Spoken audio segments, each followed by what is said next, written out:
I don't think that should be allowed to happen. I think if it's I'm starting the meeting with the same code as always and you type in the same code as always, there shouldn't like, why As would it not let you always. into the same meeting as me? I have no idea. There's no this is the thing It's so we dumb. join every single week.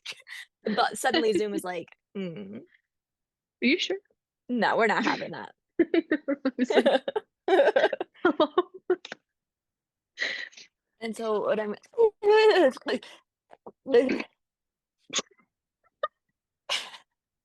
what I have is I'm tying my phone to an apparatus so that it can because the stand is not very sturdy. We love an apparatus. That's great news. Hold on. Who doesn't love an apparatus? I I mean, mean, truly. really, truly, only a crazy person would not love an apparatus. Goody. So, Can you see me hey, okay? yeah, you're right there. Hi. Hi. I'm right here. Wait, Allow me to get my jar. now I What? now I can't see you anymore. Oh no, but I Where'd haven't you go? moved. You were right there. It's like that prank. Have you seen those videos where people prank their kids by like they say they're gonna do a magic trick and make them disappear, and they put like a blanket over the kid and then take it off, and everyone in the room has to pretend that they can't see the kid anymore and like I freak them out. genuinely think those are the funniest videos ever invented, especially when it's a kid who's just like a little bit older than what you think that would work on. Right, right, right. And you see them genuine panic. I think if you did it to a kid that's too young, it's like cruel. That's But good. like a teenager should know better, so then It's that's really like the good. funniest person to use. Hello? Hello. Did you hear me? I heard you say, "That's good," and then just look this way, and then suddenly you were here with a Red Bull can in your Manifested it. hand. Red Bull gives you wings and telekinetic powers. Aha, see, that's something that's not always advertised. No, and And honestly, they why really not? It should seems like it emphasize should that. be yeah, that would be, like, the more important thing, Yeah, but who whatever. really gives a crap about wings? Yeah, we get wings all the time, every time you ring a bell, for example. No, no, I've no. heard about wings.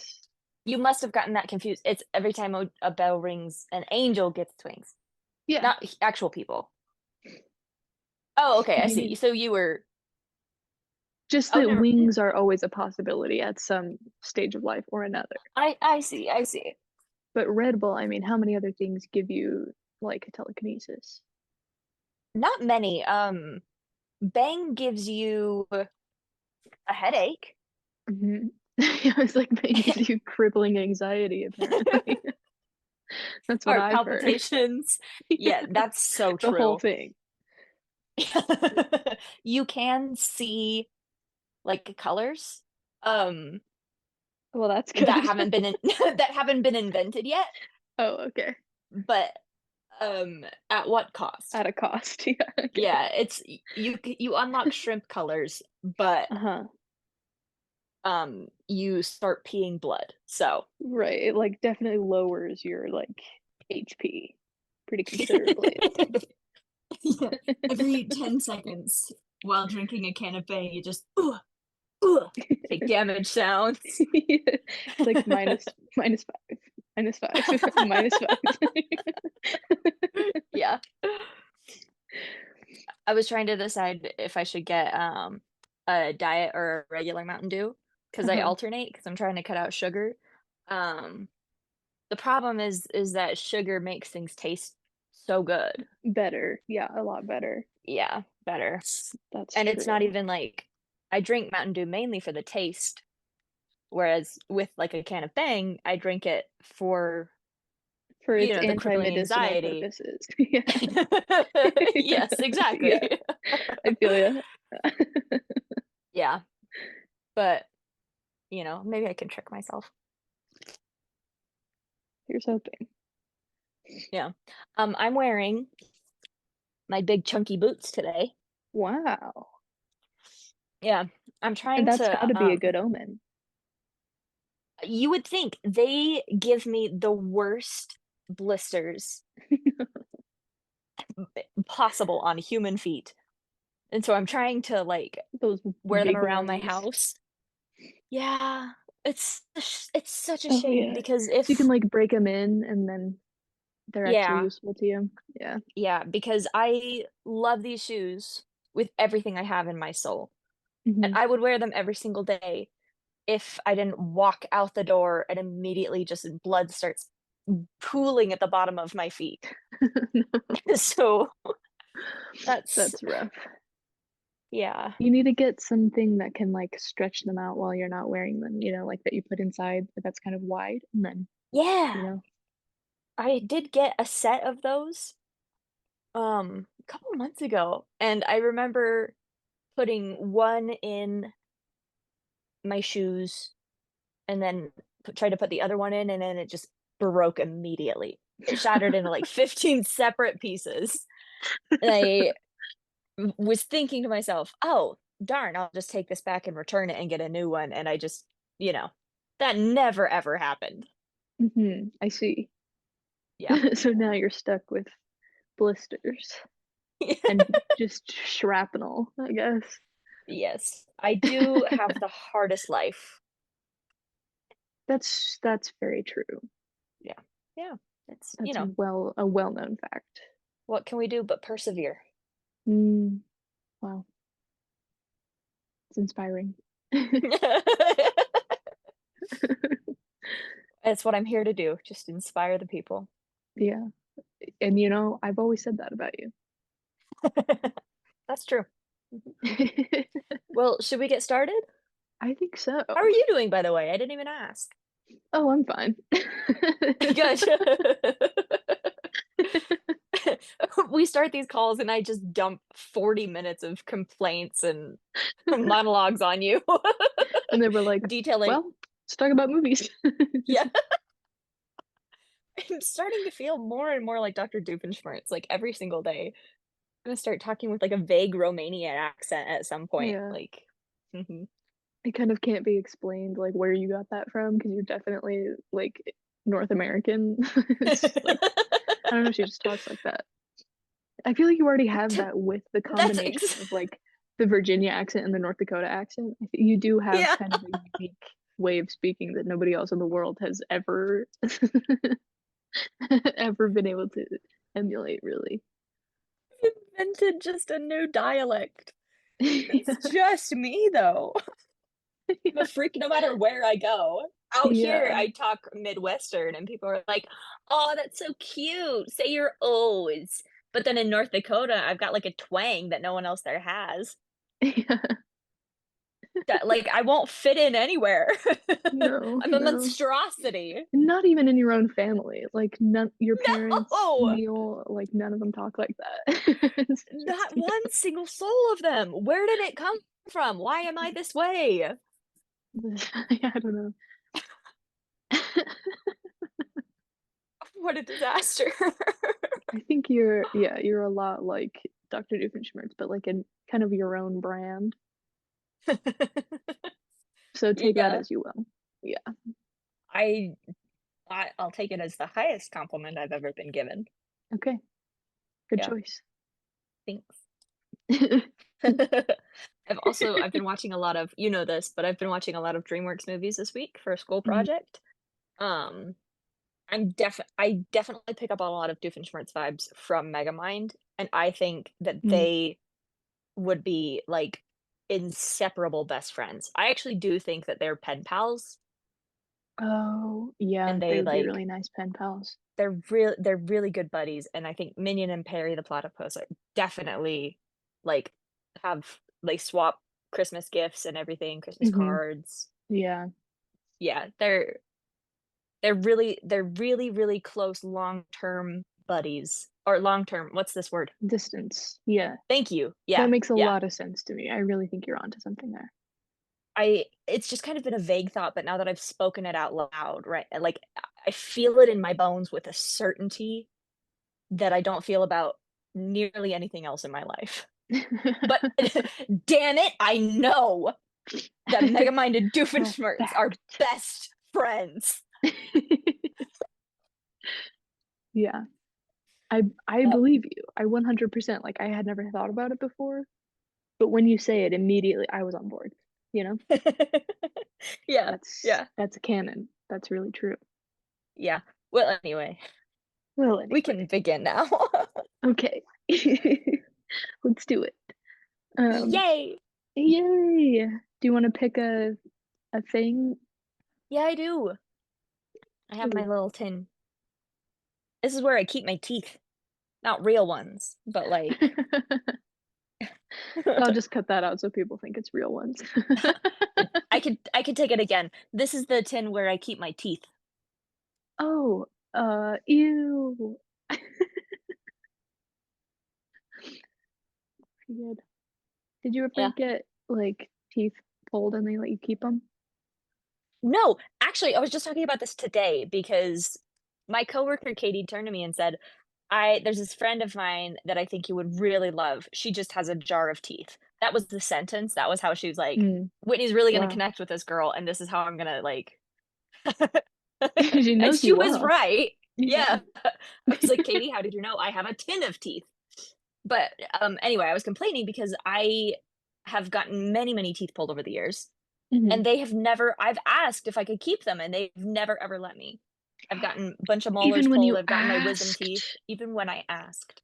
Wow, I never got them. that's So, I tragic. don't know if they threw them out or if they gave them to somebody else. Someone out there Somebody has my else needed teeth. teeth, so they just you're actually a donor.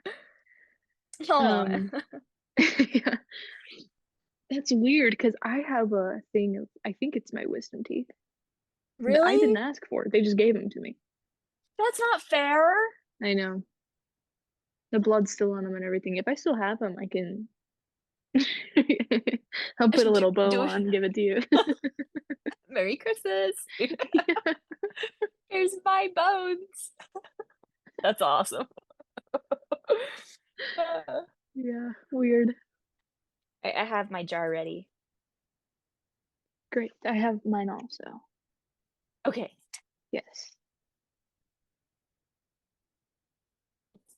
There's, a pin in here too. I have to go through, like, my random jars of stuff because look at how cute this is. Little UFO Oh, pin. that's way cute. It's adorable. I didn't even know I Yeah. had that. Ooh, social learning theory. This is a fun one. Ooh, okay. Tell me about it. Let me pull up my notes because I actually studied it this week because I took my final yesterday. Okay, so I'm gonna go into a little bit of history first and just kind of Yay! talk about how it came to be. It's pretty interesting. Okay, I have it. Okay, So I'm listening basically, intently. oh goody, okay. You could just be listening, but barely, but you chose to do that intently. I just really appreciate it. So basically, in the early like 1920s, President, hmm? Yes, it was Woodrow Wilson. He was kind of working on figuring out what influence media could have on the public, specifically on swaying public opinion of the war. Um, and so he started this commission, and that eventually led to the Pain Fund studies. So the Pain Fund, um, they initiated a series of studies to determine how media could affect people. And this is where we get the idea of the magic bullet theory that I think I might have mentioned last time. Might have Yes, just I talked think about so. it to you. But I think it's essentially, in the recording, yeah. it feels familiar. I feel like I was in this spot talking about it. This is my media effects theories chair, as our Oh, viewers know. But essentially, this is where the idea of the magic bullet theory came from. The pain studies kind of created this fear around the media and how it could negatively influence the public. They thought that media would uniformly affect the public in exactly the same ways. And we know now that's not true, but this kind of idea was a very prominent thought for the public and for a very long time that, it was where we kind of get the idea that, playing video games is really harmful to children, it makes you more violent, that kind of stuff. Mhm. When the reality is a lot more complex than that. Uh, Wow. Give me a moment. I have 2 notebooks. It's like education and a show. I mean, it was that was nice. Oh, thank you. I should be on Broadway, maybe. I had it all in one, like, beautiful little spot. And I look really disorganized. This is so unprofessional. I'm so sorry. Yeah, you should be embarrassed. Okay, here we go. Okay, so we go from the magic bullet theory to George Gerbner's theory of cultivation. And I think this might be another paper, so I can talk about it a little bit more in depth later. But um, essentially, the theory of cultivation was also proven wrong because it was still very like direct influence media to individual, not a lot of nuance. And so Mhm, there's this chain effect of pain studies led to the creation of the idea of the magic bullet theory, to cultivation theory, to social learning theory, which was created by Albert Bandura in 1961. It was a really interesting study that they did, which is that behavior is learned and imitated in social settings, and that the media kind of artificially creates these social settings that we will then observe and imitate these behaviors that we're seeing like remotely, you know? mhm. And so what he did was he got a bunch of children to do this study. Half of the group, he just put them in a room with a bunch of toys and a Bobo doll. You know those like really big Yeah, ones that you just use for punching? Yeah, so yes. the other half of the group, he showed them a video of an adult punching this Bobo doll and just like being really aggressive with it. And so he put all of these children in the same room, like individually, one at a time. And what he found was that the children from the group who had seen the adult like being really aggressive with the Bobo doll, they were really creative and a lot more intentional with their violence than the children who hadn't seen the video. And so this led to this theory, the social learning theory, that um, specifically with violence is learned through the media because a lot of violence in the media is shown without a lot of repercussions, Mhm, consequences, sometimes even rewarded. And so that's a lot of what we talk about.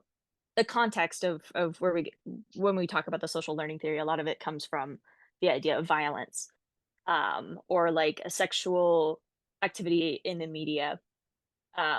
Because again, it's not really, they don't really talk about the consequences or like the risks of either of these things. It's just shown, oftentimes rewarded, and then like, no big deal. And so the fear is that, especially children who are considered a vulnerable audience will see and observe this behavior and then like imitate it. mhm. Do you have any thoughts so far? Beautiful.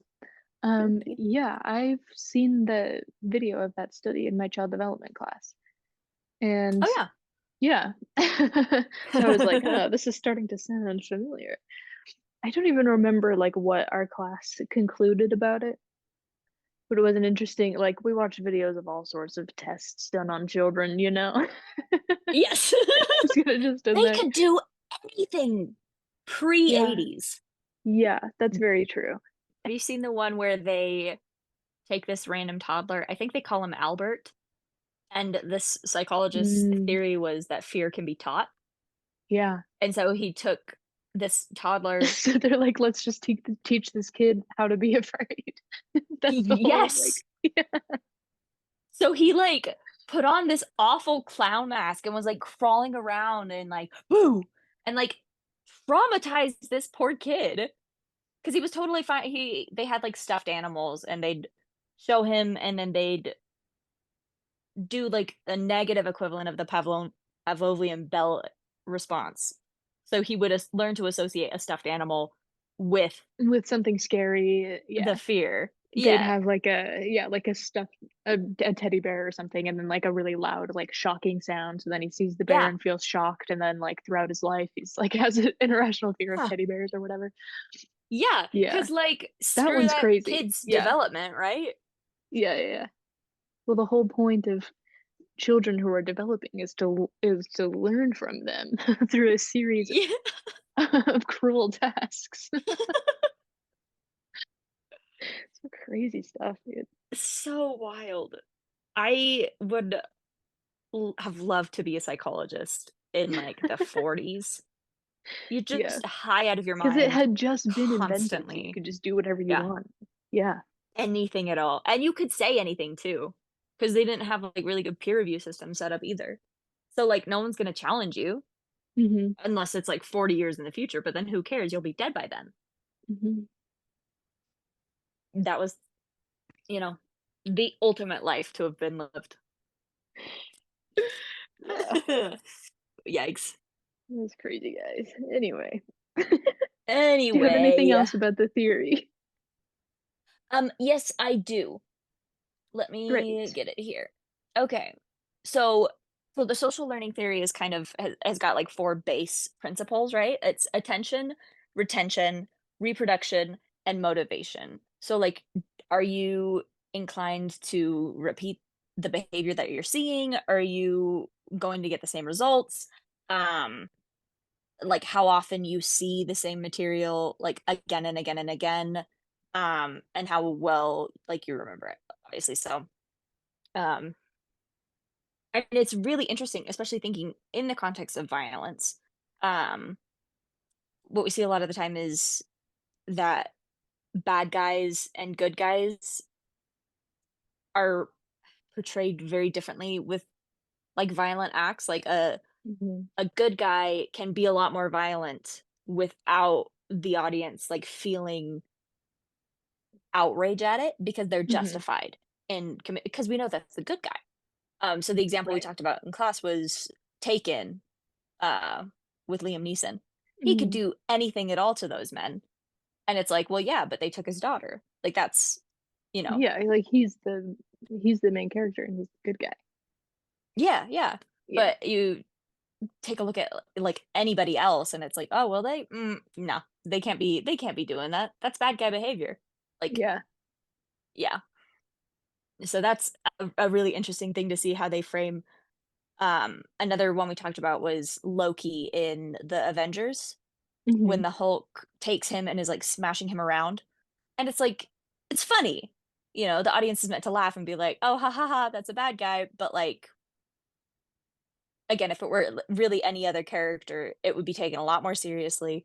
Uh, there would be like a lot of consequences to that. Do you see what mhm. I'm saying? So like, bad guys Yeah, can get or good guys can get a lot more violent and face no consequences. And so when kids are playing and they're kind of imitating this behavior, they can reproduce that idea of, "Oh, well, I'm the good guy, I'm justified, I can hit harder, hit faster, and not hold back as much because because that's my role 'cause that I'm I'm the playing. superhero, like, I'm the good I'm the guy. superhero, I'm the good Yeah. guy." Exactly. Yeah. Um, Yeah, that makes sense. I think even sometimes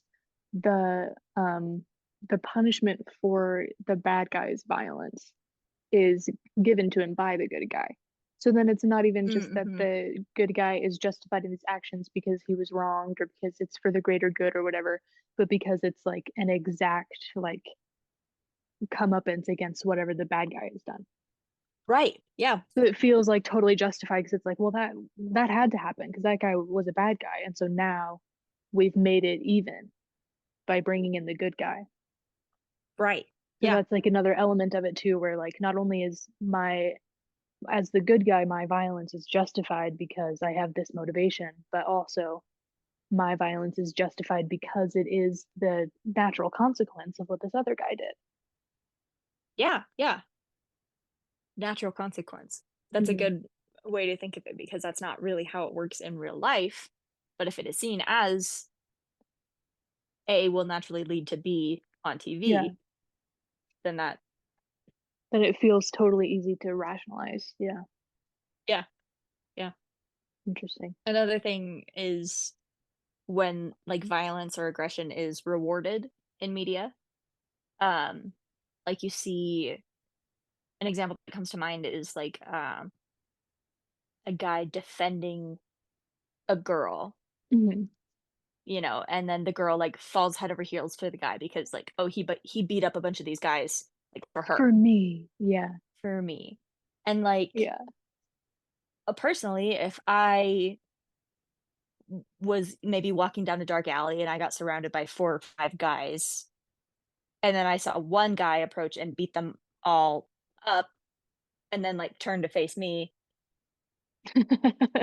It's terrifying. You know, my bones would freeze. Mhm. That's chilling, that's the most terrifying thing. So, like, obviously, that's not gonna happen in real But it's like, well, life yeah, what where a reason girl's, like, would that guy swooning. have to protect you? You know? Like, he doesn't know you. Yeah, It's none at such a weird, all. and then it's like, well, you never know if he's gonna change his mind Right. because you don't know him. Yeah, that's so Yeah. weird. So, in real life, that like, obviously, that would never ever really be replicated, but you see that trope all the time in movies, a Mhm. lot of times, like, superhero movies too. So, that's the idea of this repetition and the idea of motivation of, like, I want that to happen to me, I want a girl to swoon over me, so I'm gonna be really violent and aggressive because that's these kind of traits that appeal, Mhm.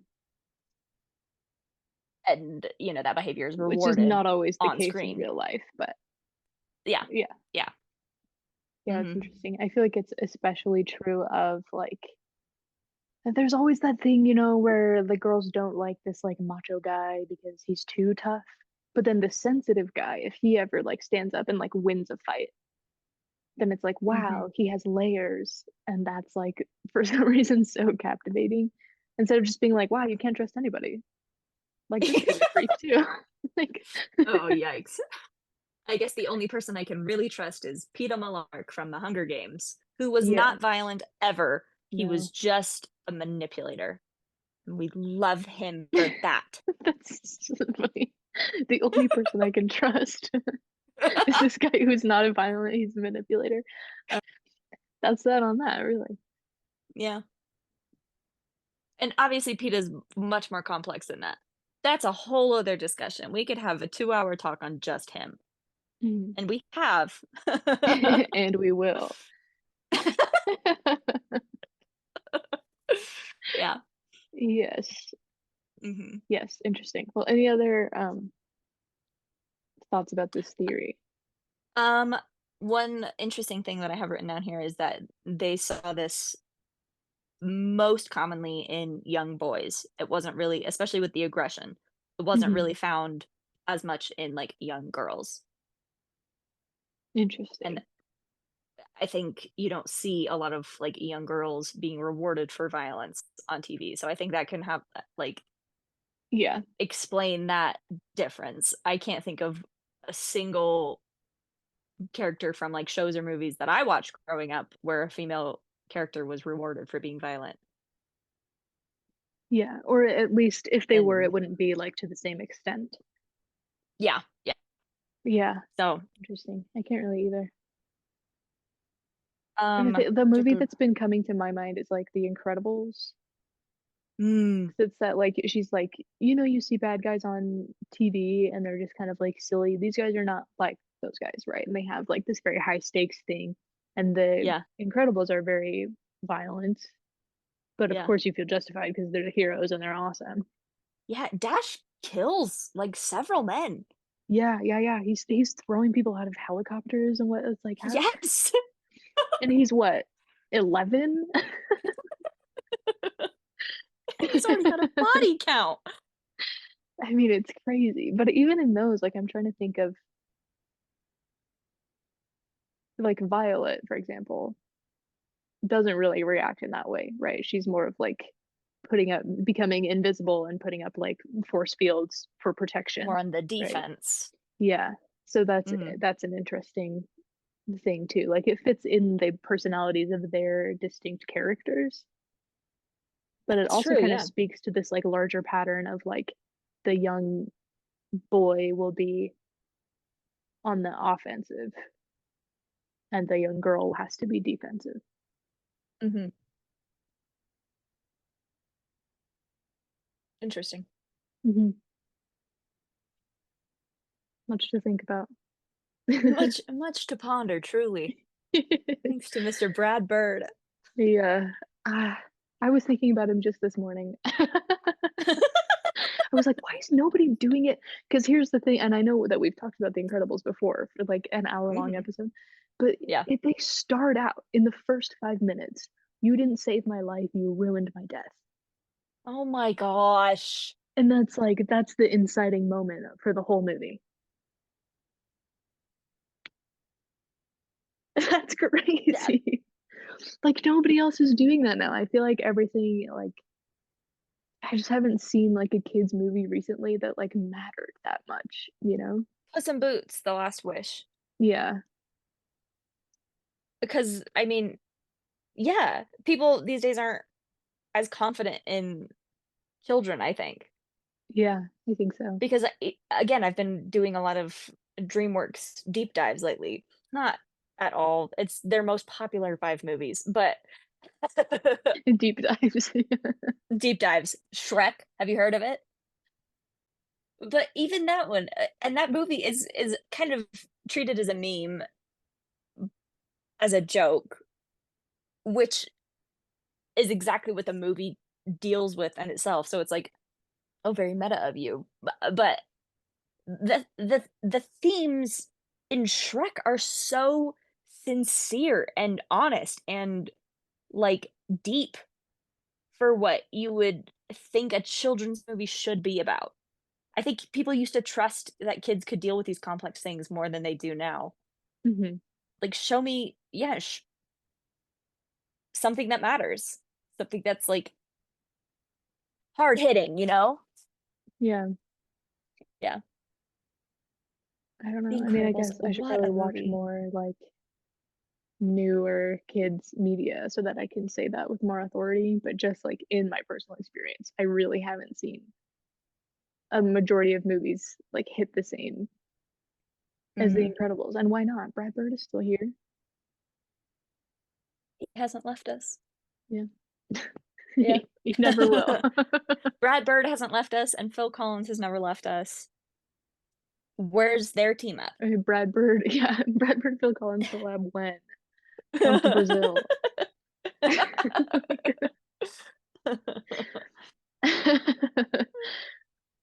Yeah. We haven't talked about Puss in Boots: The Last Wish on this channel, have we?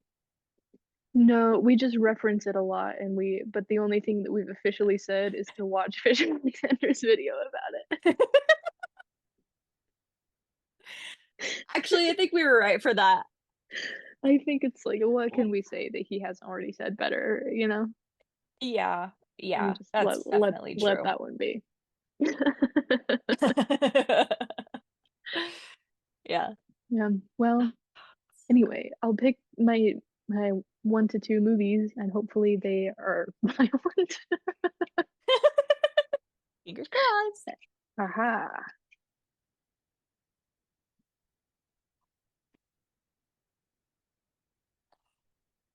That's a good one! I've Yeah. seen that one. Me I've heard of too. it. I've seen it and I've heard of it, and it's a perfect movie. That is so true. Mhm. And That so is one of those movies that every time I watch it, I think I worry it won't live up to the memory I have of it in my head, even though mhm, I never let more than a month pass by without me seeing this movie. mhm. So it's like So, every time, of course, it's gonna live up. absolutely, but even if it like, you can watch this movie with no feeling of nostalgia and still have it be so impactful every time, because it is a perfect movie. Mhm. It is without flaw. That's a fact. That's all I have to say on it. Let's see, I think in terms of the theory that we've been discussing, Mhm, we do see, and this is, I mean, this is a really good movie for this example because we've mentioned before, every character is specifically designed to be like a character archetype and like fill a very mhm. specific role. So it kind of makes sense to see like, well, the hero can get away with all this, and then the girl is more of like a damsel in distress, but that's like the point of the movie. Yeah, But I do think we see that like play out um in like Wesley and Inigo being a little bit more like violent than you would kind of expect, maybe not in like a cruel way, but they just are. And then Buttercup like yeah, doesn't do anything yeah. in terms of like being violent towards other people.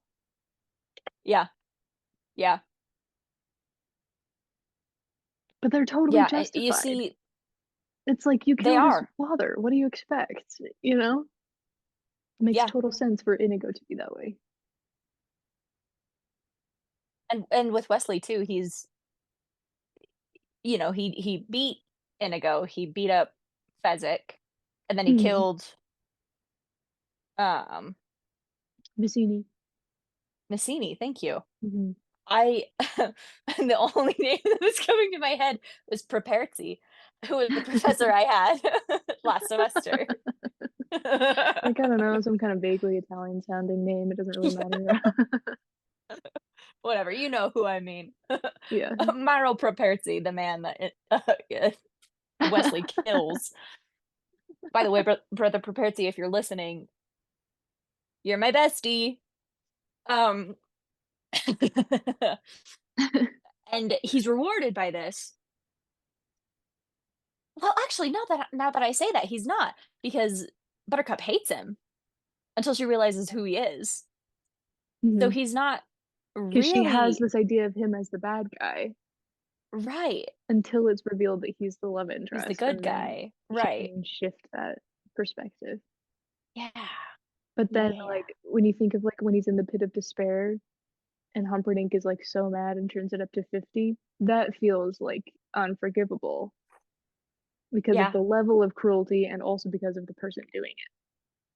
Yeah. Yeah. That's a really good point. Something interesting too is it doesn't really feel, I mean, the Dread Pirate Roberts is known for his cruelty, right? He never mm, takes prisoners, he never leaves a soul alive, all this Mhm. stuff. But throughout the movie, we see Wesley being really merciful and really creative in how he beats people to the point where he Yeah. doesn't actually have to He kills hurt Vicini, but he anybody. spares, yeah, Fezzik and Inigo. Yeah, and he doesn't even really, kill anybody when they're storming the castle. Yeah. He uses the persona, the fear of Dread Pirate Roberts to create this, like, monstrosity of Fezzik rolling gently towards, Yeah. the And then army of catching 50 on people. fire Yes. spontaneously. And to be That's fair, gonna scare that would be anybody. terrifying, yeah, and you wouldn't stand your Absolutely. ground in that situation. But yeah, he could go No. in just with pure brute force, but he doesn't. Yeah, no, he's a lot more creative with it. Even with Prince Humperdinck, Mhm. he he tears you apart psychologically. Yeah. He picked him apart. He called it. And Humperdinck didn't call his bluff. He couldn't. That man couldn't move. He was sitting completely motionless on the bed, Yeah. like could He barely can barely lift a keep his neck finger, up like an infant. and And yet he was still like, "I am going to rip you apart with my teeth." And Humperdinck tied himself up in a he's like, chair. "Okay." Like, it's interesting because this movie is, each character is meant to be an archetype, but also kind of a subversion of those same tropes. You have the Mhm. swashbuckling hero who never really actually kills anybody. Yeah. And Vicini, the whole story of the Dread Pirate Roberts has been made up. yeah, Like, there's been several people who have this title, and they all do things differently. and Yeah, their only thing is just keeping up the name so that people have this idea of who they are, but not even knowing that it's been like 5 different guys.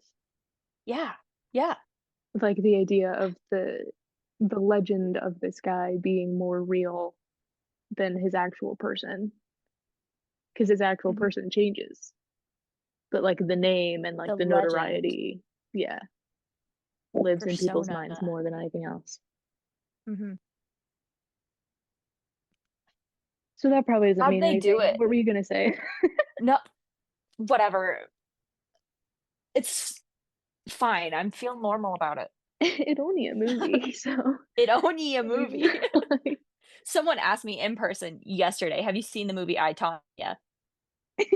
Do you like, I what do you do, you know? You're like, I had to "No, but physically, like have you ever watched YouTube?" anyways, it's Um, we said at the top that this is a perfect movie, yeah, and and really that's all you can say about it. We've already recorded 2 episodes just about this that have been lost in the ether, and yeah, here I we are was gonna say. again. There's like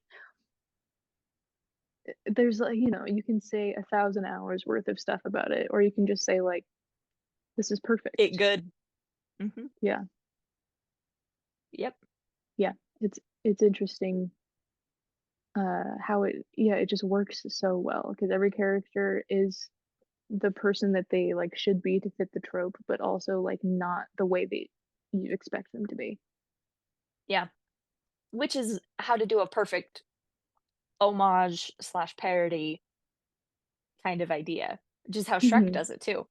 Everyone is still their stereotypical, like, the archetypal characters, but just done in a very different way. This isolated princess, isolated physically, yes, but also isolated because of a curse and because of mhm. a mindset that no one could ever love her. Like, there's a lot of these things distinct for each person that apply in different ways. So Shrek becomes, it is a fairy tale parody, but the reason that it Mhm. is such an enduring story and the reason that it's, even though it is treated as a joke, it still holds up to this day is because it is still sincere and it holds true to the fairy tale genre, even while kind of poking fun at itself a little bit, you know? Yeah, yeah, definitely, and the thing is, Like, like, the the idea of parts of creating something new while remaining true to the most fundamental parts of your foundation, you yeah, know? yeah, definitely. Sorry, what were I you gonna was say? gonna say, like, just the things that are most commonly, like, memed about Shrek are, like, funny lines that are in it, you know what I mean? Yeah. Like, it's funny to like Shrek because it's a funny, silly movie. Mhm.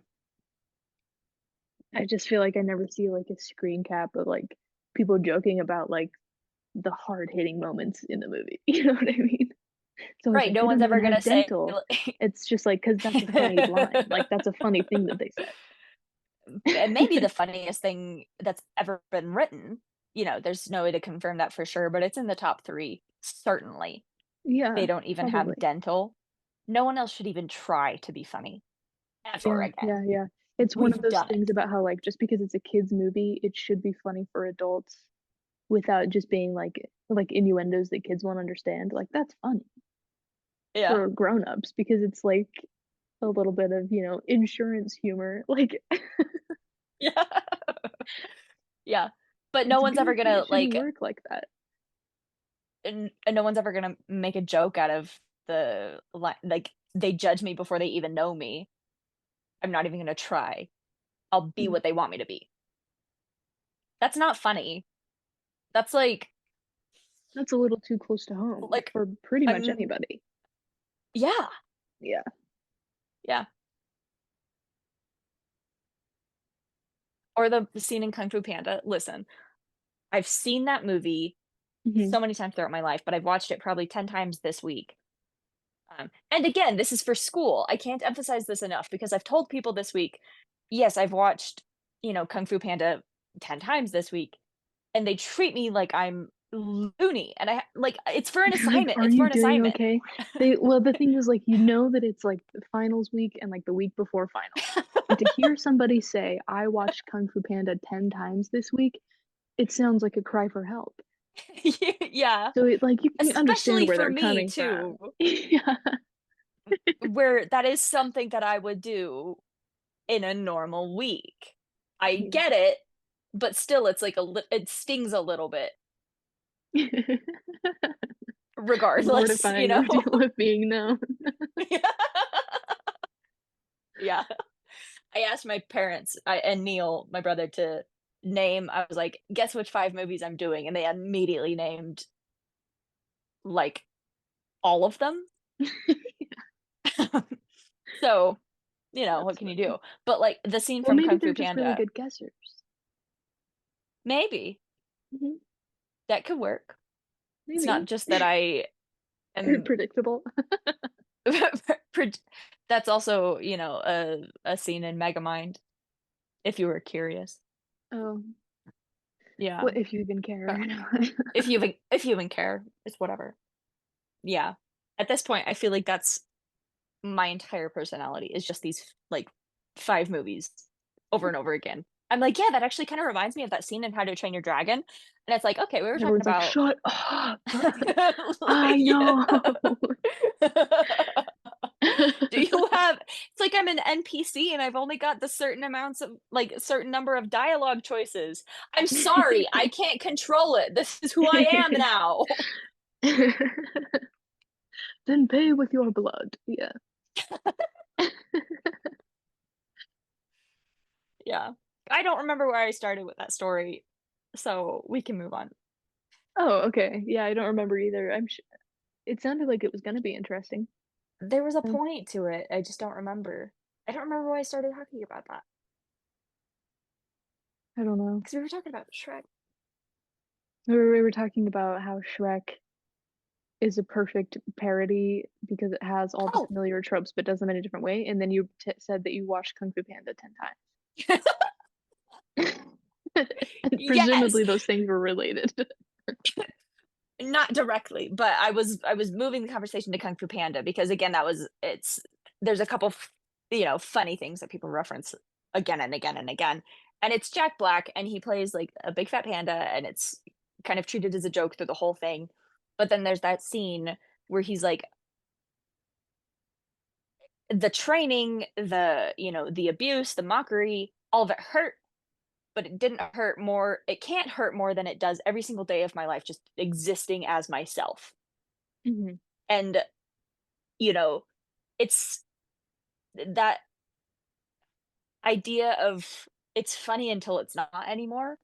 Yeah. Like Inigo again and again, "My name is Inigo Montoya, you killed my father, prepare to die," and it's like, "Oh, haha, that's his line again." But then he says it at the end as he's defeating the Mhm. six-fingered man, and he says, "I want my father back, you son of a bitch." It's that same moment of it's funny and it's good and it's, repeated however many times they need to, but they know how to take it's funny because it comes from such a genuine place,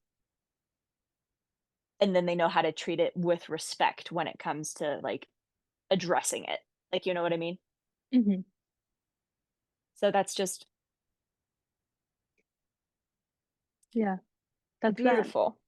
That's I that. saw, like, a video, I think, like, an interview with Mandy Patinkin, and they were asking what's his favorite, like, Inigo Montoya line, and I think, like, I don't know, probably at the time it was asked as, like, kind of a joke because he has, like, the one line that he repeats, like, 75 times through the movie, but he said like, his answer was really interesting. He said, like, at the very end, when they're right before they're about to jump out the window onto the horses and ride off into the night, and he says, "I've been, like, working towards revenge for so long.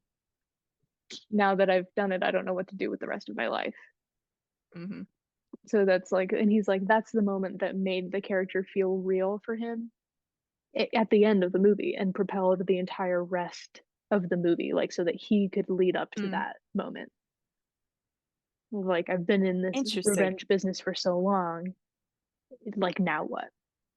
So that's an interesting thing that like, to be the motivation for something is not to achieve the big revenge that the whole movie is leading up to, but the moment But the after what that. next? Yeah. Interesting. And I mean, it's a brilliant line because it does show that he has been so dedicated Mhm. that the thought of either failing or succeeding has never even crossed his mind.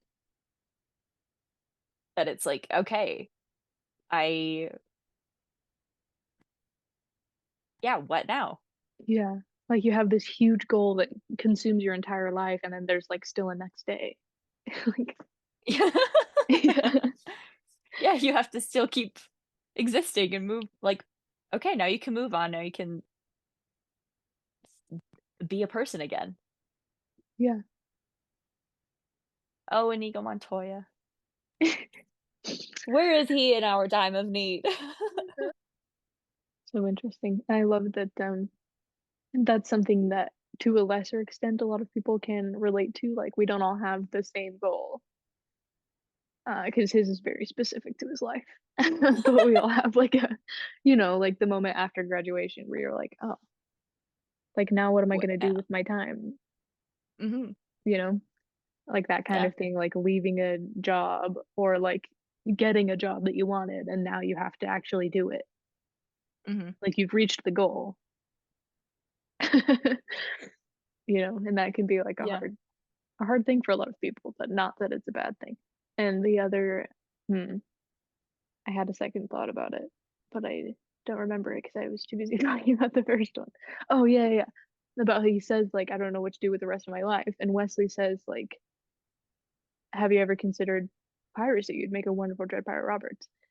And it's interesting that, like, all these pieces come together in order for that to work, but and it's interesting too with that idea of legacy for the Dread Pirate Roberts, like, that he doesn't have to really be him, he can be given the title and decide what to do with it from here on out and, like, who to pass it to and all of these things, like, building up this legend and notoriety of Dread Pirate Roberts Mhm.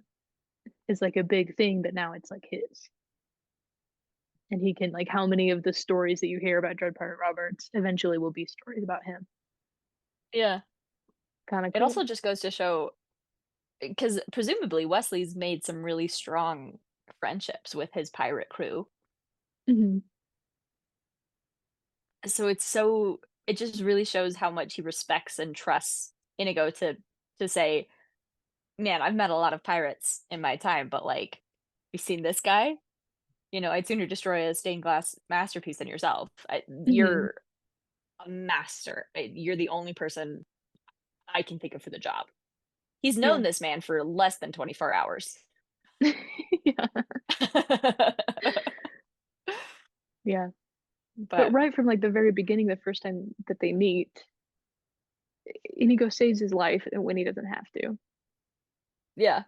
because he wants to do it in a respectful and dignified way, like, "I'm not gonna let you drop from a cliff. That's not sportsmanlike. I'll Mhm. save you, I'll talk to you and let you catch your breath, and then we can actually duel it out like professionals, you know? Like, he has Yeah. this kind of, like, nobility. Yeah, yeah.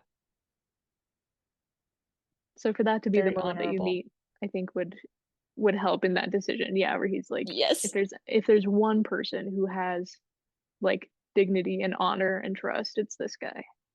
Yeah. And Fezzik as well, like that, you know, I'm not just gonna hide behind a rock and, like, smash over the head. That's not fair. It's Yeah, cheating. I don't feel good about it. I'm going to, like, you know, be yeah, upfront with it. And that I love when antagonists are barely antagonists, and yeah, then, you know, the fact that they later are like, "Oh, man, we gotta find our buddy, you know, the guy who, like, we were trying to kill?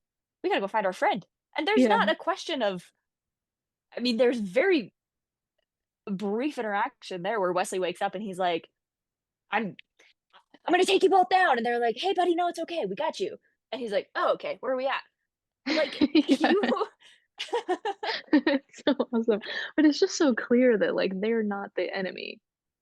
It's Yeah, Vicini, and he's it's a like job.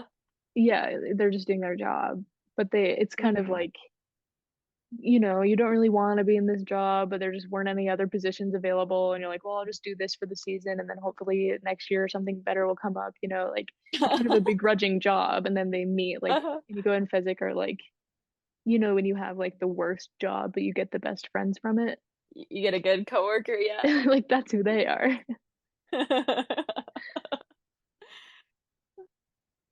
That's really funny. It's a good movie. It's a good Good movie. movie. Every week when we talk about the same movies that we talk about every week, I Mhm. think, "Man, I really gotta watch these movies again." It's so crazy. And it was funny, like, picking the ones for the bowl, like, I was like, "Well, I have to do things that I know really well so that I can have something to say about all of them," and so then, of course, it ends up being movies that I've talked about on other episodes because these are movies that I know Uh-huh. really well that I have a lot to say about. Well, you know what? We're not gonna apologize for it. No, and you If can't you're make here us. watching us, you know what you're getting. You Yeah, know? you We're know not gonna what to try to change expect, that. especially Yeah. since, like, probably 10 out of 12 of our subscribers at least know us personally. So that helps. Yeah. Or maybe not, because if they know us personally, then it's almost certainly something that I've brought up to them as well in person. They're like, "Pick a different movie, talk about something else, Prince please." of Egypt again? Oh my gosh. Yes, it's a great movie, like, I'm not disputing that, I'm just saying, like, get a hobby. Like, talk about something else. This is my hobby. I sit and I rotate that movie in my head 24 hours a day.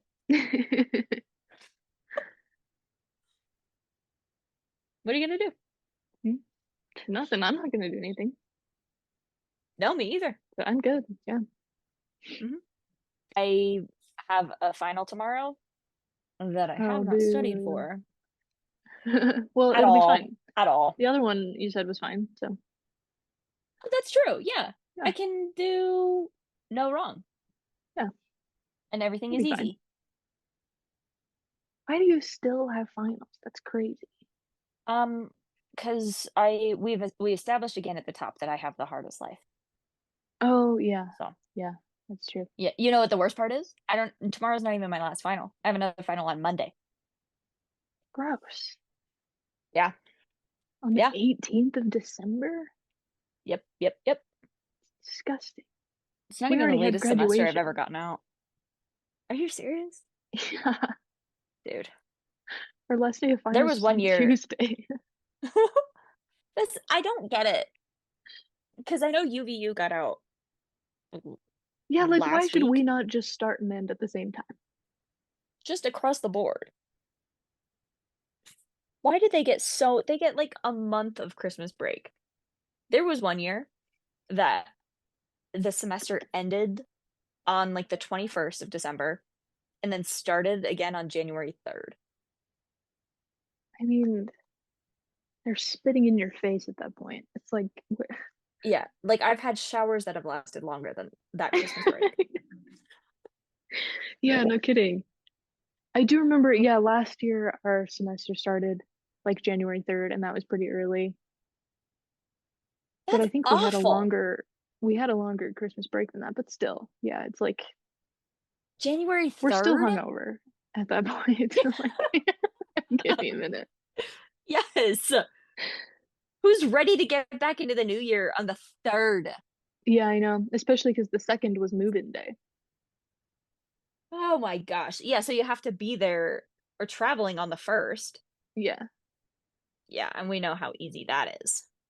I mean, it's stupid. But this Yeah. upcoming semester, they're not doing that. They're waiting till like the 8th or something, so that's nice. You get at least a week, You'd think they would have learned, much like, earlier. before having to do it last year. where it Yeah. was a disaster to be like, "Oh, we probably should give them more time." I feel like what happens W is every year they try to whoops. push it a day until it gets to the point where they have the semester start on a 3rd, Mhm. and then they're like, "Oh, man, that didn't work out well at all. Let's give them Wait, more that's time." super early. Yeah, they just keep pushing it back and then forwarding it back. Yeah, yeah. So dumb. But yeah, if we were in charge of everything, things would run a We've lot said it smoother. before, and we'll say it again. Every single thing would be perfect all of the time, And and that's a everything would be guarantee. smoother Yeah. from real doctors you can trust. That's a fact. Absolutely. Mhm, mhm, mhm. Yeah. Mhm. Here's my PhD on the wall. Yep. You can see it. It's right there. Right, right here. Yeah. You can't see it? Look again. Problems with It's your right. eyes. You can see it. It's right there. Look, go like this. Yeah. It's there. You can see it. Did I say PhD? Uh-huh. Okay. Because that's a doctorate degree that doctors have. Yeah, I was worried Yeah. yeah, in my head, I was thinking I had said something else, but we're good. Everything's fine. Okay. Phew.